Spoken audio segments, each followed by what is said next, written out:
coffee in the giant thermos is still lukewarm. A stair made of pellets leading up.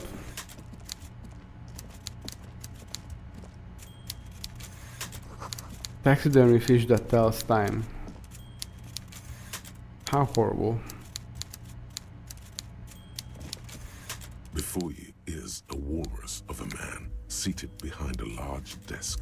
He looks up from his work, not the least bit surprised to see you. With great effort, he straightens himself up in his chair, yet says nothing. He simply stares at you. Let's get straight to business. There's a dead body in a tree. Welcome, Mr. Dubois, Mr. Kitsuragi. Mr. Dubois? It's good of you two to stop by. Please, have a seat. He gestures to a tiny chair opposite to his giant desk. I'm Everard Clare, head of the Debarders Union here in Martinez. The man relaxes into his chair and continues. I'd offer you my hand, but unfortunately my health prevents me from getting up. You understand? He looks extremely comfortable. The tiny folding chair, on the other hand, looks like a torture device. You go ahead, detective. Whatever he has in store for you, it can't be good, he thinks. I'll do my best. Forget about that. What's with this Dubois stuff? You're getting some seriously bad vibes from that. Why are you calling me Mr. Dubois? Please, Mr. Dubois, let us converse in a civilized manner, as equals. Take a seat. I insist. It's nothing. Yes, that's probably right. It's nothing. Forget about it. Filter it out. Let's take a seat. Excellent, Mr. Dubois. I can see that you're a reasonable man, and reasonable men can be of great use to one another.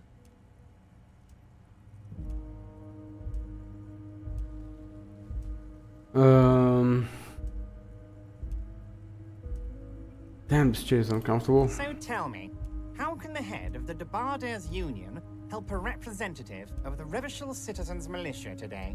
The chair you're sitting on has got to be the most uncomfortable chair in the world. It's violating your backside. Oh, by the way, I heard you got a rather rude reception from a certain Lawrence Gart. Some people have no manners, it pains me to say. This should take care of that nonsense.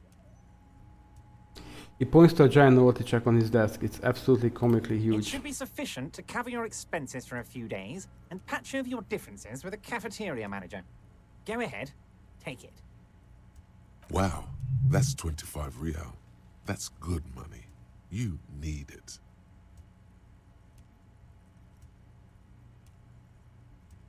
Wait, you know Garth? Yes, I know Lawrence. He's a real character. No union man in him. A real piece of work, that boy is.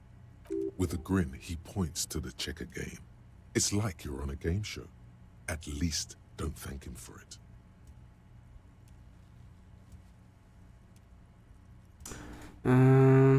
Take it. Is there anything you'd like to say to me? No. No, it's cool. Cool? I wouldn't go that far. I'm sure there are cooler things than delivering a comically oversized novelty check to a cafeteria manager. But, sure, if that's what's cool nowadays. Now, I'd like to set your mind at ease about one other matter. Your lost gun. How does he know everything? Let me assure you, Union people are on it as we speak. I've got my best hounds looking for that lost gun. His slug-like lips move, but all you hear is an echo. Lost gun, lost gun, lost gun. The world is swallowed by a black hole of fear. Only two words escape its gravitational pull. Lost and gun. When he said, don't worry, he actually meant, be very worried. I'm not worried, I got this. Are you all right, Harry? Harry. You say you got this, but you seem a little anxious to me. Don't be. Everything's going to be all right. It's not like you left it loaded. You didn't lose a loaded gun. Local children aren't out there playing with it right now, pointing it into their own mouths. It's in a safe place. I just know it. I have a feeling everything's going to be all right. I'm gonna try it. God, you're sweating. Your knee is jerking. You're about to cry, aren't you? You're about to cry because you lost your gun and those children are gonna shoot themselves with it. So what? Men can cry too. You want to cry? God, you're weak. Whatever you do, don't cry. He'll think you're disgusting. Mr. Dubois, you don't look so good. What is this, Mr. Dubois? He keeps repeating. What is he trying to pull here? You need to cool the fuck down. Chill. Mr. Dubois! Mr. Dubois! Harry!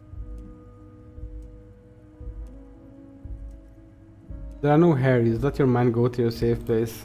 Mr. Dubois, are you okay? Can I get you a glass of water or something? Are you having some kind of medical God, I hate him. emergency? Maybe you could use your hands somehow, in a kind of throw-in motion, like you're throwing that Mr. Dubois act right back at him. He's Mr. Dubois. Actually, this chair is uncomfortable. I could use that glass of water. What an odd demonstration of... you got me, Harry. I don't even know what. As entertaining as it was, I'm afraid we're wasting our time. And I'm an extremely busy man, as I'm sure you are too. Okay, enough. We are here to ask you some questions pertaining to a murder investigation. Quick, here's your window. Get yourself together and ask him questions. Police officer questions. It is about time to stop embarrassing yourself. Questions will help you regain some of your lost dignity.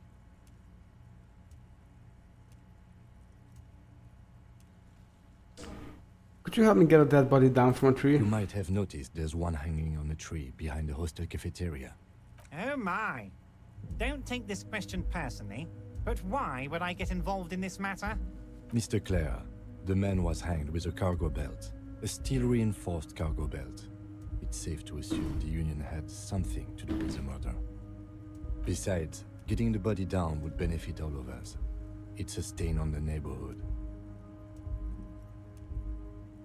You're a community leader. Help your community out. I can certainly see how having him up there might start affecting some real estate values. But of course, all joking aside, I am going to help you. He picks up the handset of a radio phone to his right, then clicks a button. Jean-Luc, the cop who bested you in physical combat is here, and he has a little dead body in a tree problem. Namely, he needs it to be taken down. Please extend him this courtesy. You can find Luke down at the gates, but you already knew that. Anyway, he's going to help you, now that he's back on his feet. I want to talk about the hanging. Oh, of course. That's your main thing here. That's why you're in Martinez. I know everything that goes on around here, and I would love to help you, like I'm helping you with the body. I mean, it's no secret that the lynching is connected to the strike. So much to talk about. Honestly, it's been weighing on me so heavily. I understand you need to interview me. I sense there's a but. But there's a thing that's been keeping me up at night. I want to talk about the hanging. I mean, if we could just calmly talk, exchange information, we could blow this thing wide open. Yes, that sounds good. Let's do that. But I can't think straight with this thing weighing on me. You're police officers, aren't you? I have a crazy idea. You guys are basically door-opening machines, incredibly talented at opening doors. Kim, is that true? Are we door opening machines? I'm not sure I understand. If you're asking us to break down someone's door, it's not going to happen. Come now. I just need you to go open a little door for me and leave it unlocked. A simple thing. Absolutely nothing shady about it. An excellent opportunity presents itself, sire. You could win the trust of the arch-liar, pretend to play into his hand. Then, should you wish, bend his efforts towards your own. Whose door is it? No, no one's. It's just a weasel. A weasel lives there. Nothing for you to worry about. What do you mean by a weasel? A loud blabbering weasel. When weasels feel no one is watching, they start acting foolishly. Just go there, unlock the door, and leave it open. It's been such a burden on me, Harry. I just want this to be over so I can discuss business with you. Why don't you open it yourself? Harry, I'm a very busy man, and more importantly, I don't have that extraordinary physique you do. You look like you could run around all day. You want to send someone a message that the police are working for you. I repeat, I'm a very, very busy man, Mr. Kitsuragi, and therefore I must occasionally enlist outside help. So what will it be, Harry? I bet you don't even know anything about the Harry, Harry. my dear friend, I am what people call a local bigwig. I know everything that goes on in Martinez. I can't accept this thing. Of course, Harry, I understand. But if that's the case, I don't think we'll ever find your gun. Even worse, we won't be able to speak like equals about the murder. Perhaps this was just bad timing for you. Know that you can always come back to me. I really hope you do. For your sake, my sake, Jesus, guys. and for your gun's sake too. Jesus, this guy. Yes, we both understand what you meant. This may be the only way, he thinks. I won't hold it against you. In fact, we probably should reconsider later. I'm told the Union is involved in the local drug What? trade. Harry, how could you say that to me? You know I appreciate a joke as much as any jolly fat guy, but I can't take slander. Are you actually investigating this? The reaction appears to be sincere, but it's impossible to tell with this guy. No comment. Harry, you wound me, Harry, in the heart. But I trust you to put this to bed. Do what you must, and let's change the subject, shall we? He's hiding his real reaction beneath courtesy. Thank you for your understanding. We will continue to do what we must. You too, Lieutenant. You know, I like you, but you never were my favorite. I'm a Harry guy. I'm Team Harry. None taken. Did we have anything else to do here, Harry? You called me Mr. Dubois. Why? Of course. Let us dispatch with the formalities. You call me Everard, I call you Harry. So that's really my name. My God, so it's true. I didn't want to believe it, but you are a fantastic science fiction amnesiac cop, aren't you? What are the odds of that? I think the odds of that are very low. It might be a good idea to hide your confusion. I mean, see what his game is first. Nah, it's true. My memory is a bit I hazy. assure you, there's nothing to be ashamed of, Harry. You're among friends, and the good news is... I have a big fat folder on you, Harry. I'm sure you have a lot of questions to ask. Maybe I can help you out. Don't trust him. For all you know, Dubois might be his name. You need to confirm this. I'm sure you had some concerns you thought I might be able to address. And you were probably right. I can. Are you trying to tell me you've gotten hold of some of our documents? Mr. Kitsuragi, would you mind? Me and Harry are talking about his lost identity right now. Don't just jump to the folder. That's not smart. Shows you're on the edge. Do some probing first.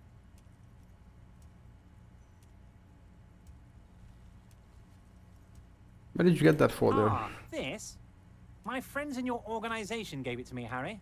This translates into, haha, you guys are so corrupt. I find that very suspicious. May I have a look? I'm afraid this is meant for Union eyes only, Mr. Kitsuragi. I'm sure you understand. Please continue, Harry. As you look at the folder, Everard covers it with his hand and pets it. Is he trying to hide that it's not a real RCM folder? It certainly doesn't have the RCM stamp on it. That's not an RCM folder. Okay, Harry, you got me. This is from the Census Bureau, not the RCM. Those Census Bureau people are absolutely corrupt. You should do something about them. He got the name from the Census Bureau, and everything else from your actions here in Martinez.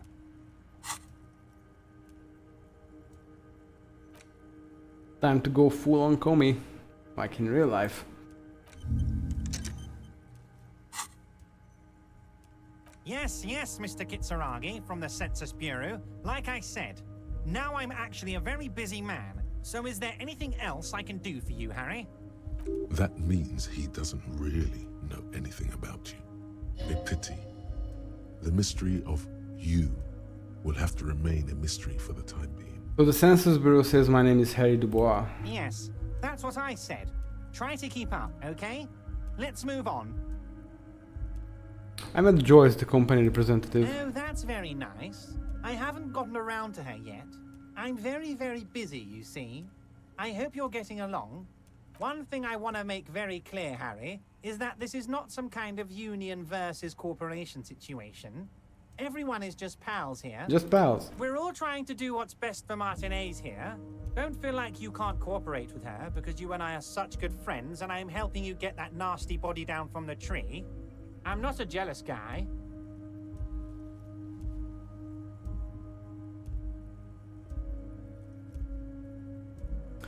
What happened to the previous negotiator, Mr. Gaumont? What do you mean, Harry? Nothing. I let him go.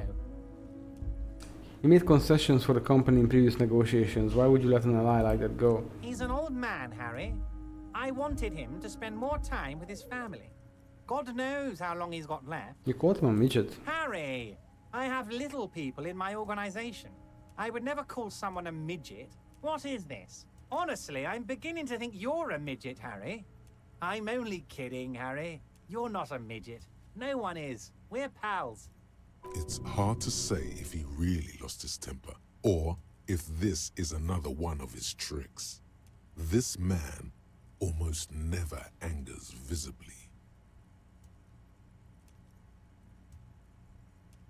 Joyce said the previous union leader vanished under suspicious circumstances. Vanished? Harry, the woman left her casserole in the oven and couldn't make it here in time for the voting. Oh, did I leave my casserole on? Better go home and check. The election can wait. When she got back, the whole thing was over. Wait, there was no mention of a casserole from Joyce. Funny, Joyce didn't mention a casserole. Harry. Do not fixate on this little matter. Maybe it was a rabbit stew, or a hairdryer, or an iron. The point is, her heart wasn't in it. Mine was. Why haven't you let her in to see you? If she actually wants to see me, she will find a way. Any good negotiator would. And I just don't have anything to discuss with a bad negotiator. He doesn't want to see her. It's as simple as that. Okay, let's talk about something else. Of course, Harry. Let me just assure you one more time. It's perfectly okay to share anything we discuss here with this Joyce. This is a completely transparent organization. I have no interest in what she is doing, but I myself have nothing to hide. Your business is your business, and I respect your privacy.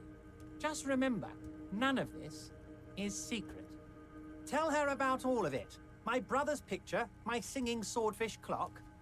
Tell her how overweight I am and how I'm helping you find your lost gun. Tell her about everything.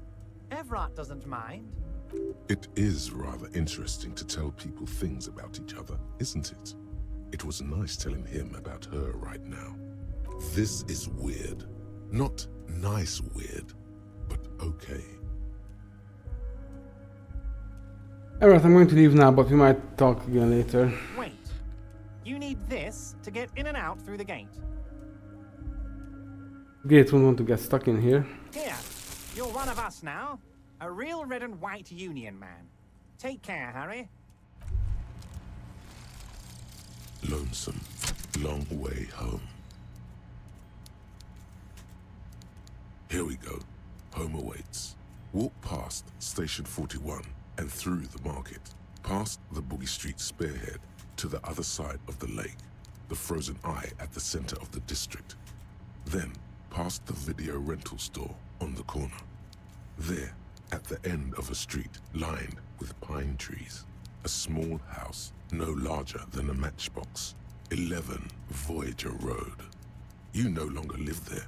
Those times are gone. And so are those people. Why did you come here? Why are you still here? And where's the dealer? You have to get back to work. That's all you have now.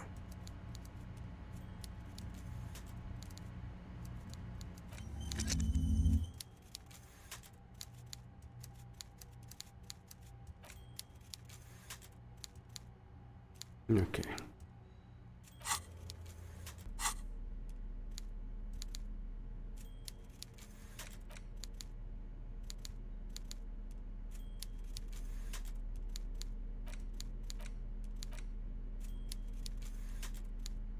Alright then.